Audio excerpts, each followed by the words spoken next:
mira esa de la iglesia. La iglesia y cada cristiano está comprometido con el Señor a dar el Evangelio al mundo entero.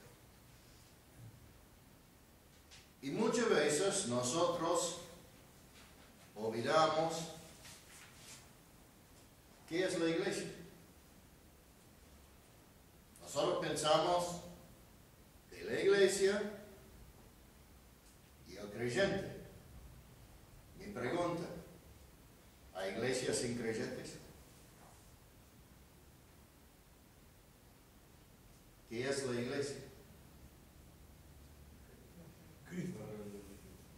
¿Qué? Los creyentes. Los creyentes. Como nuestro hermano Samuel leí en Efesios 4, la iglesia es el cuerpo de Cristo. ¿Qué compone el cuerpo de Cristo? Cada uno que ha creído en Cristo, que ha puesto su fe plenamente en Cristo como el Redentor prometido, enviado por Dios, que, como él está explicando muy lindo, que Cristo hizo todo eso para nosotros. ¿Para qué? Para que nosotros podamos ser parte de su cuerpo. Parece que la iglesia es los creyentes unidos para cumplir el proyecto de Dios. ¿No? Cuando habla en el Antiguo Testamento,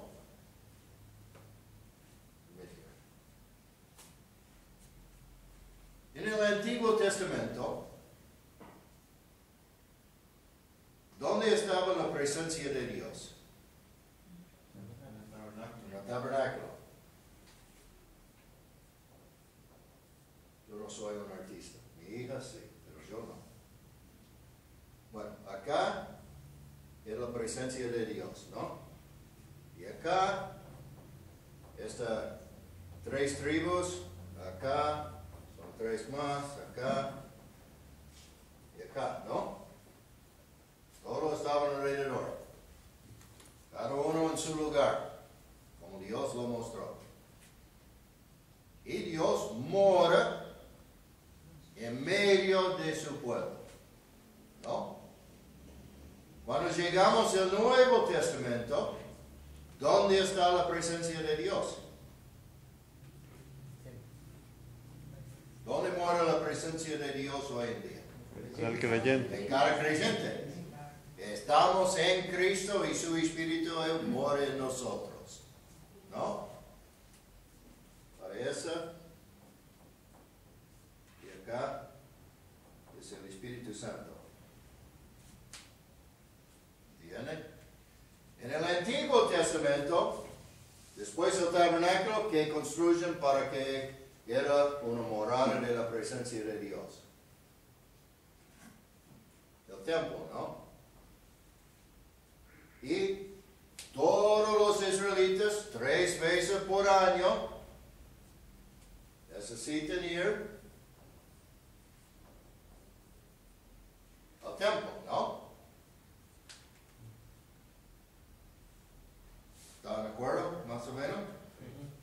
Que todos necesitan ir y presentarse a la presencia de Dios.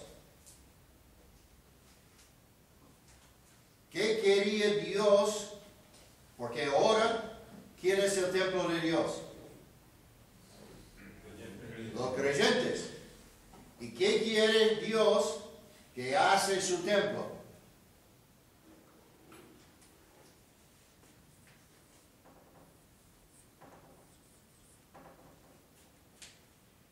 A ir a la gente que lo necesita escuchar el mensaje de Dios.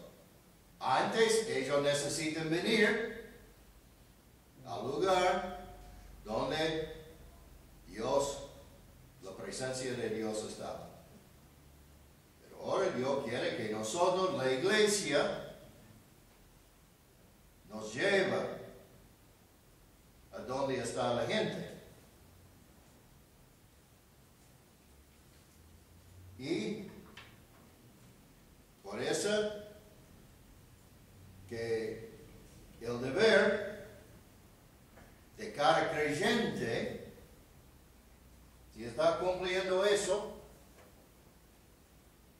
es que evangelizar. Compartir el evangelio. ¿No? Compartir el evangelio. ¿Con quién?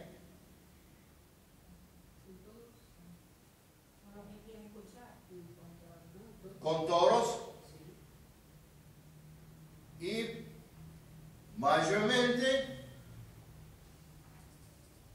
con nuestros conocidos, que pueden ser familiares. A veces Dios permite que nosotros podemos compartir con un desconocido. Pero Dios quiere, ¿quién tiene mejor oportunidad de compartir el evangelio? Por eso el versículo 16 de Efesios que dice, es una ayuda mutua. Por esa ayuda mutua, cada uno de nosotros recibimos nuestro crecimiento. La iglesia, evangelizar no es, ¿entienden? Cada uno de nosotros tenemos un trabajo en evangelizar, y cada uno de nosotros tenemos nuestra propia obra en evangelizar. Pero también como una iglesia unida, tenemos una parte. ¿Qué pasa si uno está evangelizado, pero hay otro miembro de la iglesia que no quiere tener una vida íntegra, que no quiere tener la victoria que es posible en su vida? ¿Qué hace con esa gente que tiene esta inquietud y no pueden dejar de evangelizar? ¿Qué encuentran? ¿Fulano vaya a tu iglesia? Bueno, no me interesa. No sé si ha encontrado eso. Yo sé. Yo estaba trabajando 9 meses testificando a un hombre. Y me preguntó si tal fulano se fue a la iglesia. Yo, bueno, 9 meses, nunca lo he visto. Me fui para hablar con el pastor. Sí. Bueno, lo vio Dios. Sí. Bueno, está viviendo en Cubinato. No está casado. Según nuestra iglesia católica, eso es un pecado, pero aparentemente en tu iglesia no es. No quiere escuchar más. Me fui para averiguar con el pastor si era la verdad. Sí.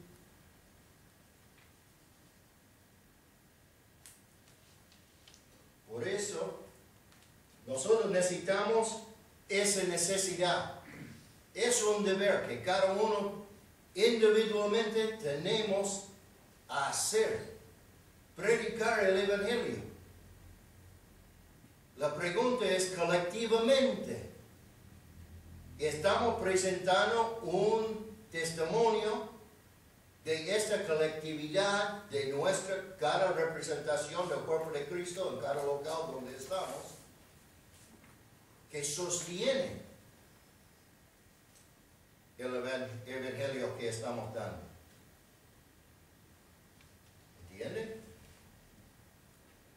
Porque mira en 2 Corintios, capítulo 9. Pregunta. ¿En qué fue rica las iglesias de Macedonia?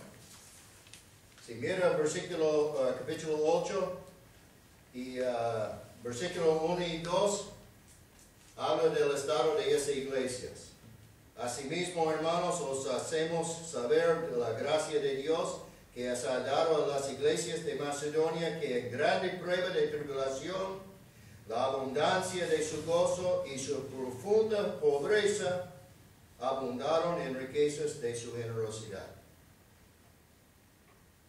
¿Esas iglesias eran ricas en plata? En gracia. ¿En qué eran ricos ellos? En gracia. En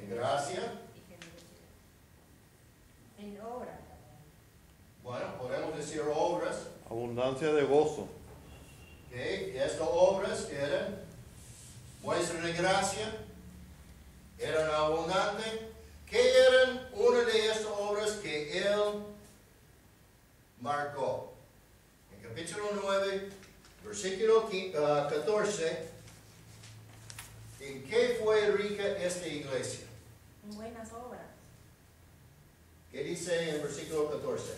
Así mismo en la oración. En la oración de- Estas iglesias oran por quién? La gente acá. A quienes aman a causa de la superabundancia de gracia. Sí, De gracia de Dios. sí. ¿Por qué? Porque ellos están disfrutando la superabundante gracia de Dios, que ellos oran por Pablo, que está acá, trabajando dentro de esta iglesia que estaba llena de muchos problemas. ¿Entienden? Que ha prometido compartir con el Evangelio y no cumple. Pero esa gente, ¿qué estaban haciendo? Estaban orando por esa gente, que ellos permiten que la obra de Dios crece en su vida, que ellos se guarden en el vínculo de la paz, se guarden la unidad en el vínculo de la paz. Porque ¿qué fue el problema en la iglesia de Corintios? Está elevando diferentes predicadores. Era una iglesia llena de cautividades de predicadores. Ah, me gusta Pablo. ¡Qué predicador! No, me gusta Pablo. Ah, yo me gusta Pedro. Yo soy más santo. Me gusta Cristo. ¿Entienden? Y estaban haciendo divisiones dentro de la iglesia para ser seguidores de hombres. Y esa iglesia está orando por ello para que el evangelio no está estorbado. Que esa iglesia puede presentar que ellos también están recibiendo el beneficio de esta super abundante gracia que fluye en la vida de ellos. Esa iglesia era pobre. Esa iglesia estaba sufriendo mucha tribulación. Era una iglesia que está sufriendo mucho, pero estaba gozando. ¿Es esa iglesia? ¿Qué son las iglesias de Macedonia? Tenemos una carta dirigida a uno. Filipenses. ¿Qué es el sentido de Pablo a esa iglesia según la carta de Filipenses? De gozo. Aunque que eran pobres, ellos enviaron una vez y otra vez ayuda a Pablo, que a veces eran de plata, otra vez era, como está marcado acá, oración por la obra. Que está marcando, si nosotros queremos ver que el Evangelio llega a los fines de este mundo, como Cristo quiere. Ese es el proyecto de Cristo, ¿no? Vaya y predicar el Evangelio ¿a quién? Toda criatura. Toda criatura en Asunción. Todo el mundo. Sí, pero no queda acá. Toda criatura en Paraguay, sí, pero no quiere acá.